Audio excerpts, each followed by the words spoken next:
খুবই খারাপ একটা দিক, সেটা হচ্ছে তার লাঞ্চের সময় লাঞ্চ টাইম মতো না দিলে মানে খুব মানে ডিফিকাল্ট এটা, সে মানে হচ্ছে যে তখন শুটিং করবে না বা হচ্ছে তার মেজাজ হচ্ছে যে গরম হয়ে যাবে।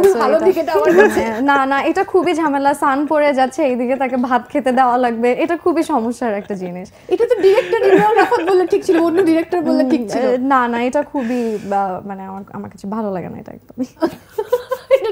একদম মানে এত সহজ স্বীকারোক্তি সে দিলে তার এটা ভালো লাগে। আরেকটা জিনিস হচ্ছে he is very nice, but at the same time যতটা আসলে ঠান্ডা আর হচ্ছে গুছানো মনে হয় দেখতে, আসলে এতটাও ঠান্ডা না, হুট করে যে বদমেজাজি যেটাকে বলে, আমার কাছে মনে হয় যে বদমেজাজি।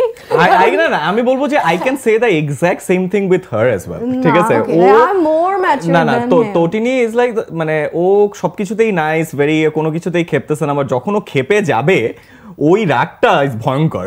আবার আমি কখনো দেখাই না। আমার মজা লাগছে শুনতে, আই থিংক দর্শকরা খুব মজা পাচ্ছে।